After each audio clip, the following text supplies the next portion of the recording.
Today in cannabis news, a duo of Missouri lawmakers introduced resolutions urging President Joe Biden to repeal cannabis prohibition.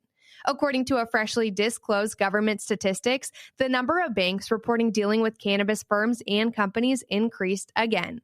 And according to a recent survey, most Wisconsin citizens support cannabis legalization with over 50% backing from all parties. It's Friday, March 4th, and this is your Trichomes Morning Buzz. Broadcasting live from the Trichomes.com studios in Southern California. It's time for your Morning Buzz. We bring you late-breaking news that keeps you up to date with what's happening in the cannabis industry. First up, a duo of Missouri lawmakers on Tuesday introduced resolutions urging President Joe Biden to repeal cannabis prohibition, grant executive relief to people caught up in the war on drugs, and denounce what some see as racial inequities in how sporting groups implement drug testing standards.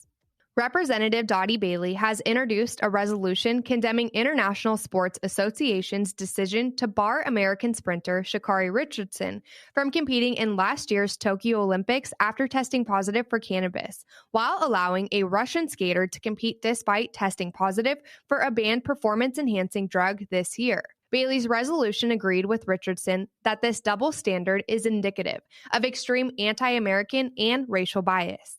The measure urges Biden to end the domestic prohibition against marijuana, support our American athletes, and condemn the racist double standard that kept an American Olympic qualifier from competing for marijuana use. Next up, according to freshly disclosed government statistics, the number of banks reporting dealing with cannabis firms and companies increased again near the end of 2021. As of September 30th, 2021, 755 banks and credit unions have filed the necessary papers indicating that they were actively serving cannabis customers. That's an increase from 706 in the previous quarter and a high of 747 in late 2019. According to the federal authorities, 533 banks and 202 credit unions reported active cannabis clients as of September 30th, 2021. While the SAFE Banking Act has bipartisan support in the House, it has been stuck in the Senate, controlled by both Republicans and Democrats. Senate leadership has urged that broad legalization come first. In contrast, Senate Majority Leader Chuck Schumer has lately indicated that a banking measure may be passed, providing that specific equity components are included.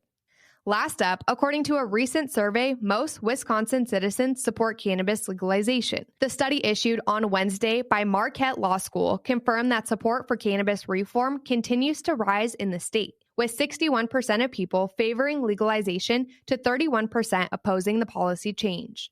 An interesting finding from the study shows that support for adult use legalization has officially reached majority status among Republican voters, with 51% of those who identify as Republicans supporting the legislation.